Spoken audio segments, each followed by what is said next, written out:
Students, welcome you all in the video lecture series of PPC. So we are going to discuss the inventory level today. तो last lecture में हमने क्या देखा था, mostly हमने last lecture में inventory control देखे थे, ठीक है ना, उनका एडवांटेजेस भी देखे थे। तो अब इस लेक्चर में हम देखेंगे इन्वेंट्री लेवल। अभी इन्वेंट्री लेवल एग्जैक्टली होती क्या है और इसके अंदर कौन से पॉइंट्स इतने इम्पोर्टेंट है कि जो हमें बहुत इम्पोर्टेंट बेसिस के ऊपर काम करने वाले हैं, ठीक है। तो आज हम देखेंगे कि क्या हम इस पॉइंट के ऊपर इन्वेंटरी का जो लेवल है तो वो लेवल हमें किस लेवल किस सर्टन पॉइंट तक हमें हेल्प करेगा इन इन्वेंटरी कंट्रोल के अंदर, राइट। तो हम डायरेक्ट स्टार्ट करते हैं अभी। The object of inventory control is to establish level of inventory which will serve to minimize the company's cost and maximize the revenues। अब देखो होता क्या है कि अब इन्वेंट्री कंट्रोल सबको समझ में आ गया है कि अब तक तो कि हमको ये चीज़ समझ में आ गई है कि इन्वेंट्री जब करते हैं, हम इन्वेंट्री कंट्रोल जब करते हैं तो इन्वेंट्री कंट्रोल क्या करता है कि आपके पास जो मटेरियल है, आप देखो मैं आपको एकदम नॉर्मल और सिंपल लैंग्वेज में समझाने की कोशिश करता हूँ कि क्या होता है कि जब भी आपके पास कोई भी मटेरियल क्वांटिटी में है जो आपके डायरेक्ट और इनडायरेक्ट यूज़ में आने वाला है ऑपरेशंस के अंदर, राइट। अब डायरेक्ट और इनडायरेक्ट क्या चीज़ें रहती है क्या नहीं रहती है, आप मेरे प्रीवियस वीडियो लेक्चर में देख लीजिए कि डायरेक्ट इन्वेंटरी किसको कहते हैं, इनडायरेक्ट इन्वेंटरी किसको कहते हैं, राइट। तो सिंपल चीज़ क्या है कि जब आपके पास वो चीज़ें अवेलेबल है, क्वांटिटी के अंदर अवेलेबल है, तो नंबर ऑफ थिंग्स या number of parts, products, components, कुछ चीज़ें ऐसी है कि जो लगने वाली है, आपको हेल्प करेंगी ऑपरेशन के लिए। तो ये सारी चीज़ें जब नंबर ऑफ क्वांटिटी में आपके पास अवेलेबल रहती है तो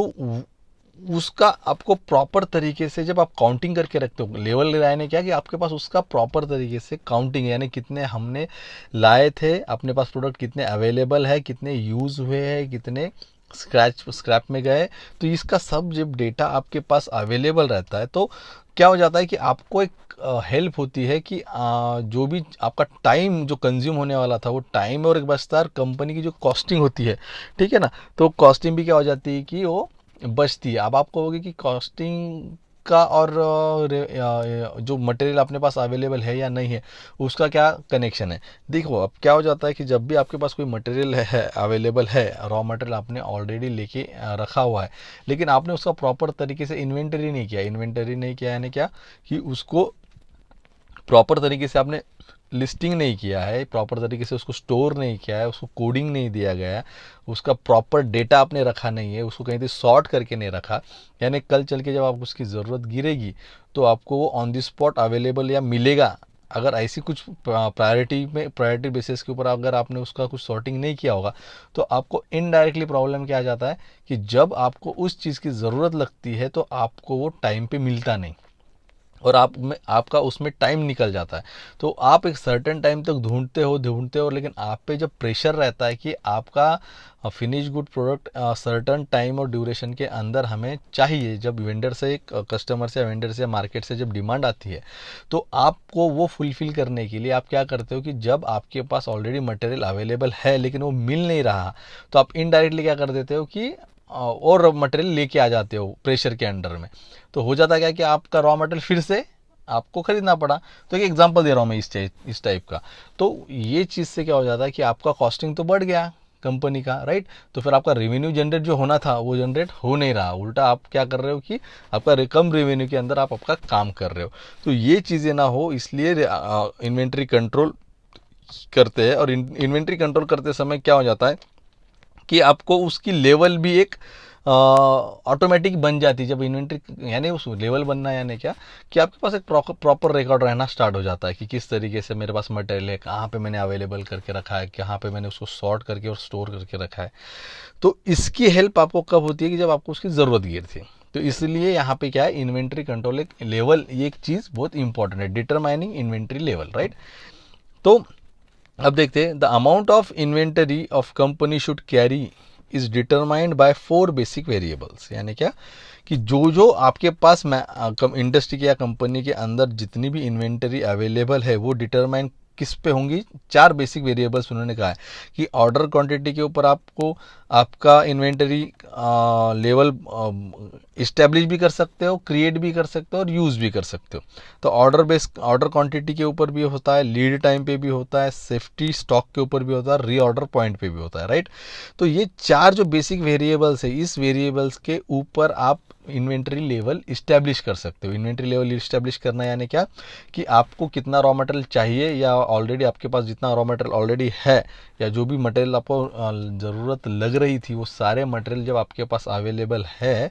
तो उसको आप प्रॉपर तरीके से सॉर्टिंग करके रखते हो, तो वो एक क्वांटिटी या एक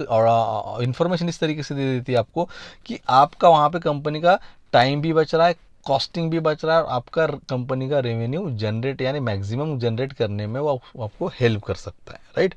तो ये हो गया आपका 4 वेरिएबल्स अलग अलग। अब उसको हम थोड़ा सा डिटेल में देखेंगे, ये वेरिएबल्स किस तरीके से एक्चुअली वर्क करते हैं, राइट।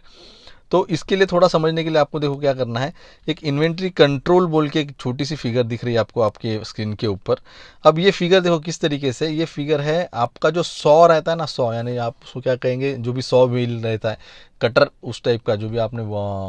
इस कारपेंटरी के अंदर देखा होगा, तो वो कटर के जैसा इसका शॉर्ट टूथ हम उसको कहते हैं, वो शॉर्ट टूथ के पैटर्न के जैसे दिखता है। देखो इस पर क्या हो जाता है कि टाइम दिया है उन्होंने, एक्स एक्सिस पे टाइम्स दिया है, यानी एक प्लॉट उन्होंने प्रॉपर तरीके से प्लॉट बनाया है ग्राफ के रूप में, जिसमें वो ट्राई कर रहे हैं या इसमें ये क्लियर दिख के आता है कि इसमें इन्वेंट्री कंट्रोल किस तरीके से एक्ट करता है या किस तरीके से वो आपको इंडिकेट करता है कि क्या होने वाला है, ठीक है। तो जैसे आपको एक्स एक्सिस पे दिख रहा है कि जिसके अंदर हमने टाइम को प्लॉट किया है और वाई एक्सिस के ऊपर हमने क्वांटिटी को प्लॉट किया है, राइट। तो और इसके अंदर ये पैटर्न है। अब ये पैटर्न क्या है हम आप प्रॉपर देखेंगे, if the inventory is plotted against time the result look like saw tooth pattern. अगर हमने टाइम के हिसाब से अगर ये टाइम के ऊपर फोकस करके अगर हम प्लॉटिंग करते तो आपको ये जो सीसॉ के जैसे दिख रहा है ना आपको, ये मैं आपको यहाँ पे दिखाता हूँ किस तरीके से दिख रहा होगा आपको, ये जैसे अब ये यहाँ पे, ठीक है। तो यहाँ पे ये जो पैटर्न है, ये जो पैटर्न दिख रहा है इसको हम कहते हैं सी टूथ पैटर्न, राइट। इसको हम क्या कहते हैं, सी टूथ पैटर्न। तो start from the instant when inventory O A is stored, O A यानी क्या, ये ओ और ये ए, ये क्या है, यहाँ पे जितना भी इन्वेंटरी वो क्या है, स्टोर्स में है। जितनी भी इन्वेंटरी यानी जितना भी मटेरियल है एक्स वाई जेड, जितने भी क्वांटिटी के मटेरियल वो क्या है, एक स्टोर के अंदर स्टोर है। It consumes gradually in a quantity from A along A D. अब ए अलॉन्ग ए डी, ये जो दिख रहा है ना आपको ए डी, अब कंज्यूम करना है क्या कि फॉर एग्जांपल आपके स्टोर रूम में 100 प्रोडक्ट रॉ मटेरियल के पड़े हुए हैं और आप उसको कंज्यूम कैसे करोगे, ग्रेजुअली। ग्रेजुअली क्या है, जब उसकी ज़रूरत गिरेगी तो आप 100 के 100 तो नहीं लाओगे, आप पहले 5 लाओगे, 10 लाओगे, 15 लाओगे। जैसी उसकी रिक्वायरमेंट है उस तरीके से आप उसको स्लोली आपके वर्किंग कंडीशन में लाने लोगे आप, उसको हम कहते हैं ग्रेजुअली, राइट। तो वो क्या बता रहा है आपको कि जब आपकी क्वांटिटी 100 यहाँ पे है, यहाँ पे 100 है, तो आप क्या करते हो उसको कम इस पे यानी कम क्वांटिटी में लेके आते हो। तो आपका ऑब्वियस चीज़ है ग्राफ नीचे क्यों जा रहा है, क्योंकि आपका जो इन्वेंटरी में जो मटेरियल था, यहाँ पे इन्वेंटरी में जो मटेरियल अवेलेबल था 100, अब वो क्या हो गया, स्लोली दिन डे बाय डे ऐसे ऐसे आगे जा रहा है। तो डे बाय डे आपका स्टॉक भी कम होते जा रहा है, राइट। तो एक बार कम हो गया तो आप क्या करते हो, जब एक सर्टेन पीरियड पे आप एक ऑलरेडी डिसाइड करते हो कि जब 30%, 40%, 25% मेरा रॉ मटेरियल अगर रिमेनिंग रहेगा है तो तभी वो स्ट्राइक करेगा, आपको नोटिफिकेशन देगा या आप उसको उस तरीके से प्लान करके कर रखते हो कि जब आपका स्टॉक एक मिनिमम लेवल पे आ जाएगा तो वहाँ पे आप क्या करते हो, उसकी वेट नहीं करोगे कि वो ज़ीरो हो जाए, जो भी रॉ मटेरियल की क्वांटिटी वो ज़ीरो हो जाए, यानी यहाँ से वो यहाँ तक आए, इसकी वेट नहीं करते हो। तो आप क्या करते हो, उसको सीधा यहाँ इस पॉइंट के ऊपर फिर से ऑर्डर दे देते हो, तो वो जाता है फिर से आपका, यानी जो मान लो फिर से 25 पीसेस आपके बाकी थे तो आपने फिर से क्या किया, 75 पीसेस ऑर्डर दे दिया और आपका स्टॉक फिर से क्या बन गया, 100 का। तो यही वाइस वर्सा ये चलते रहता है, फिर आपका स्टॉक कम होते जाएगा चलेगा, कम होते जाएगा चलेगा, कम होते जाएगा चलेगा। तो ये कब तक चलता है, जब तक आपका जो ऑर्डर है वो फुलफ़िल नहीं होता, आपका मैन्युफैक्चरिंग क्वांटिटी जितनी थी वो कंप्लीट नहीं होती, तब तक आप क्या करते हो, ये चीज़ें कंटिन्यूअसली करते रहते हो। तो ये होता है ये प्लॉट, तो इसको हम कहते हैं इन्वेंट्री कंट्रोल। तो आपको होपफुली समझ में आ रहा होगा कि इस फिगर के ऊपर कि इन्वेंट्री कंट्रोल किस तरीके से किया जाता है। सीधी सीधी चीज़ है। अब यहाँ पे जो सेफ्टी चीज़ दिख रही है आपको, जो सेफ्टी चीज़ आपको दिख रही है यहाँ पे इस ये लेवल पे, तो ये S is equal to safety stock, यानी क्या कि जो अभी मैंने कहा था कि 25% अगर आपने कंसिडर किया है कि मुझे वो सेफ्टी स्टॉक में रखना है, या सेफ्टी स्टॉक यानी क्या कि जब ज़रूरत गिरेगी या ऐसा ज़रूरी नहीं रहता। आप कभी भी क्या करते हो कि जब भी देखो, जैसे फॉर एग्जांपल आप पेट्रोल का, हम एक व्हीकल का एग्जांपल लेते हैं, आप हमेशा पेट्रोल कब भरते हो या रिजर्व टैंक कब रखती है गाड़ी में, इंडिकेशन क्या करता है कि एक सर्टन, यानी उसकी जो क्वांटिटी है आपकी गाड़ी के पेट्रोल टैंक की, जो क्वांटिटी है, मान लो 10 लीटर की उसकी क्वांटिटी अगर रहेगी, तो वो क्या करता है, कंपनी क्या डिसाइड करती है कि इसके ऊपर एक रेशो डिसाइड करती है कि 25%, 20%, 30% के ऊपर कंज्यूमर को या कस्टमर को समझ में आ जाए कि इसमें व्हीकल में आपका जो भी फ्यूल है वो थोड़ा कम लेवल पे आ गया। तो वो ये नहीं करते कि ज़ीरो लेवल पे, यानी ड्राई होने तक आपकी गाड़ी चलने दो और उसके बाद आप पेट्रोल भरते हो, ऐसा नहीं होता। तो कंज्यूमर क्या करता है, कंपनी क्या करती है, कंज्यूमर या उस कस्टमर को तकलीफ ना हो इसलिए वो क्या कर देते हैं कि एक इंडिकेशन क्या करती है, आपको एक सर्टन पॉइंट पे एक डिसाइड करके देती है कि ये इंडिकेशन है इस कंपनी, जब पेट्रोल ख़त्म होने आएगा तो आपको एक सेफ्टी रीजन बोल के इतना 1-1.5 लीटर 2 लीटर आपके गाड़ी के अंदर पेट्रोल या फ्यूल बाकी है और आप जल्दी से जल्दी जाके रिफ़िल कर लीजिए आपके अकॉर्डिंगली, आपके यूजेस के हिसाब से, राइट। तो यही एक सेम एप्लीकेशन यूज़ किया जाता है कंपनी के अंदर। इन्वेंट्री कंट्रोल आपको एक हेल्प करता है जो इन्वेंट्री लेवल बनाने के लिए,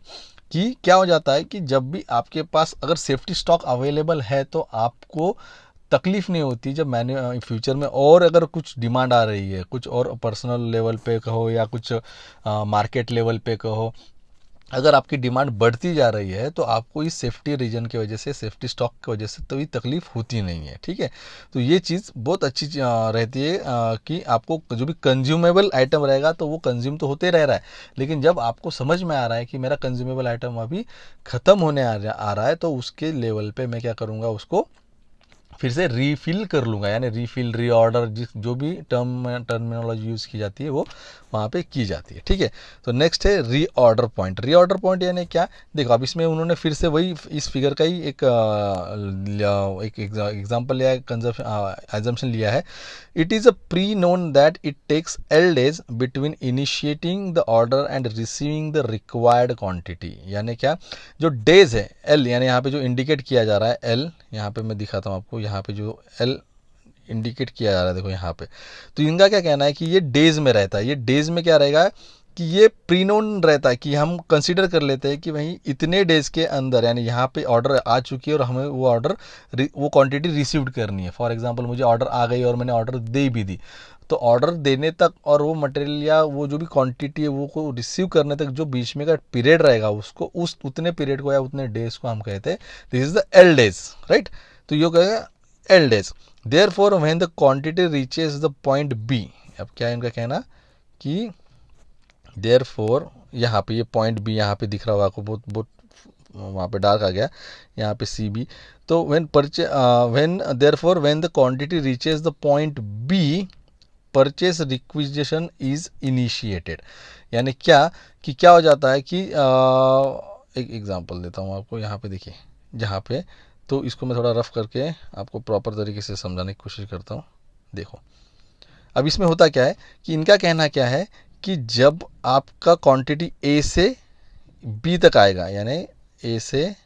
एक मिनट,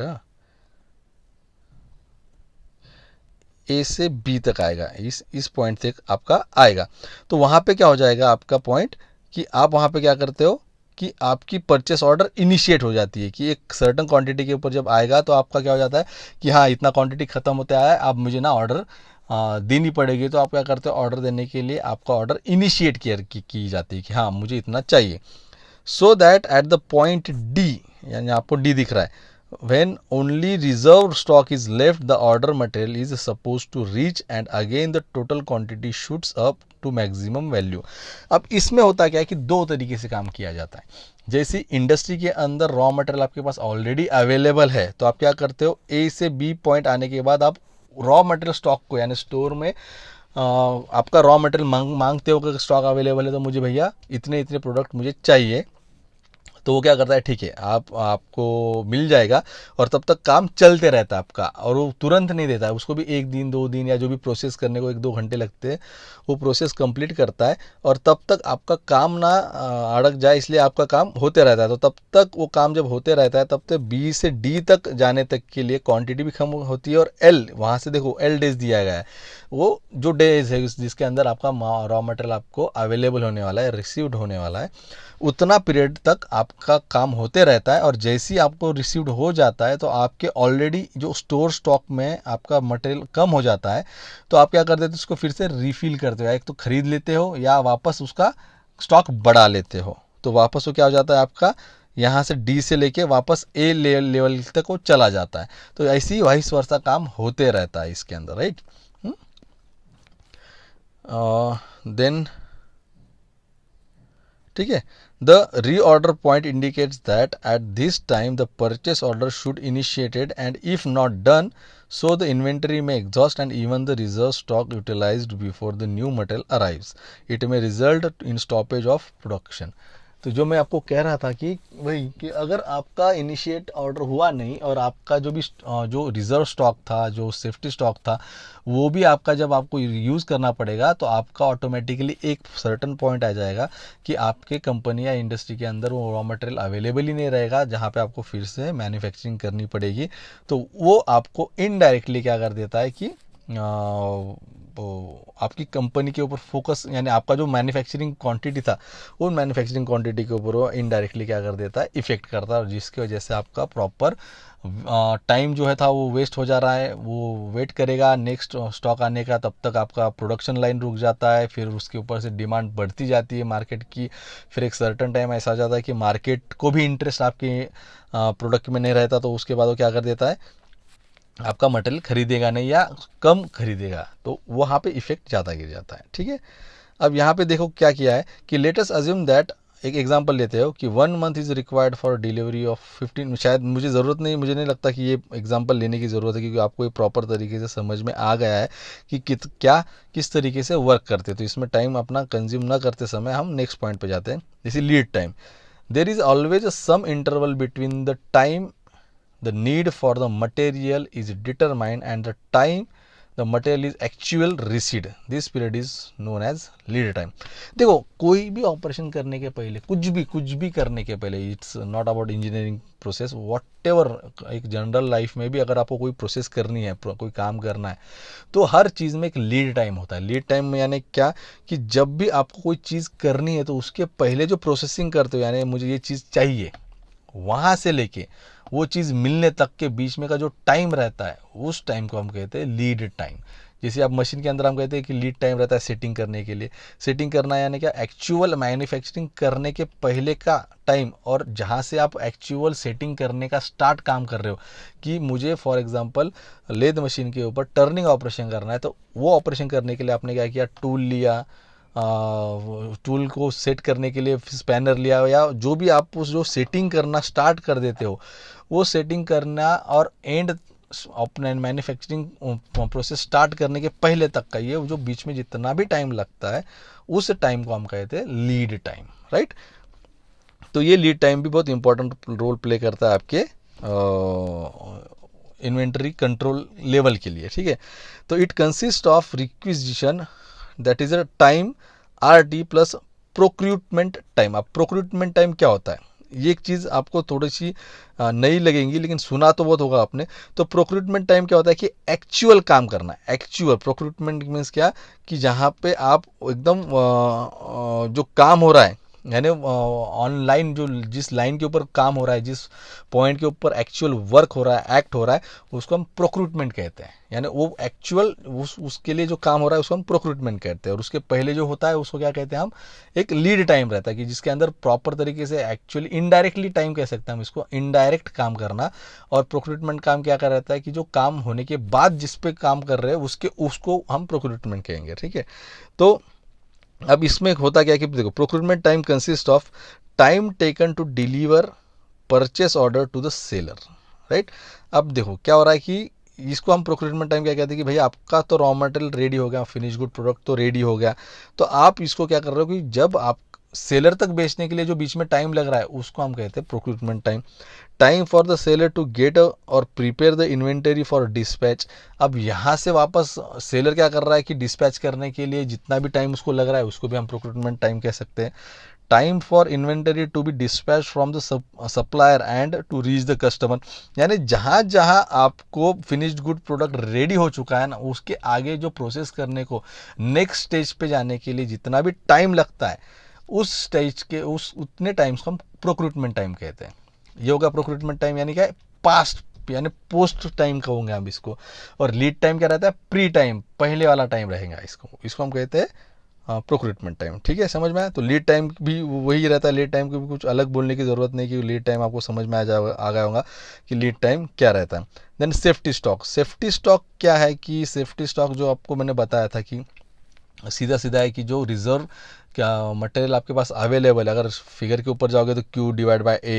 ये Q है, ये Q हाफ है, तो ये सब वही चीज़ है कि जो आपको एक थोड़ा सा प्रॉपर तरीके से समझाएगा कि जैसे A to B आ गया तो उसको हम Q क्वांटिटी में कंसीडर करेंगे, A से D तक आया तो हम उसको Q डिवाइड बाय 2 क्वांटिटी में कहेंगे, उसको हम कंसीडर करेंगे। तो Q क्या रहता है, आपका क्वांटिटी रहता है। तो आपकी क्वांटिटी A से B तक एक कंसीडर क्वांटिटी रहेंगी जहाँ तक वो आ गया है, और Q डिवाइड बाय 2 यानी फुल क्वांटिटी रहेंगी जो सेफ्टी रीजन के ऊपर हम उसको समझ के, जैसे आप जैसे रिजर्व टैंक के अंदर जो पेट्रोल रहता है रिजर्व टैंक के लेवल के ऊपर, तो वो हमारे लिए क्या हो जाएगा, वो मेरी गाड़ी फुल है, यानी उसमें हम प्रॉपर तरीके का मटेरियल फ्यूल उसके अंदर है, तो वो मेरे लिए क्वांटिटी ज़्यादा हो गई, राइट। जब वो रिजर्व लेवल पे आ जाएगी तो वो सेफ्टी या रिजर्व लेवल पे आ जाएगी, तो उसको हम क्या कहते हैं, एक सेफ्टी स्टॉक कहेंगे। तो सेफ्टी स्टॉक क्या कहता है, in practice this cannot be done because supplier may fail to keep delivery promises to forecast of use rate may भी इनकरेक्ट। मान लो कभी भी क्या हो जाता है कि मार्केट में सेफ्टी स्टॉक आपको कभी कभी काम में आता है और कभी कभी नहीं आता है। क्यों, क्या हो जाता है कि कभी कभी सप्लायर्स भी अपना जो प्रॉपर टाइम रहता है वो टाइम पे वो प्रॉपर तरीके से वो वहाँ पे सप्लाई नहीं कर सकता, तो वहाँ पे भी ये फेलियर में आ सकता है। तो ऐसा उनका कहना है। ठीक है, तो ये इस तरीके से हमने ये 4 जो वेरिएबल्स थे आज इंपॉर्टेंट लेवल के, जो इन्वेंट्री लेवल के थे, वो चेक देखे, और वो कितने बेनिफिशियल है जो आपके इन्वेंट्री कंट्रोल के अंदर काम करता है। इन्वेंट्री कंट्रोल से एक्चुअली इन्वेंट्री लेवल इस्टेब्लिश्ड होता है और वहाँ पे 4 वेरिएबल्स के ऊपर ये काम किया जाता है, और वो 4 वेरिएबल्स आपको हेल्प करते हैं कि आपका कंपनी का जो वेस्ट ऑफ मनी जाने वाला है उसको रोके और आपका रेवेन्यू जनरेट करे, मैक्सिमाइज करे। ठीक है, तो आज के लेक्चर में इतना ही। Thank you.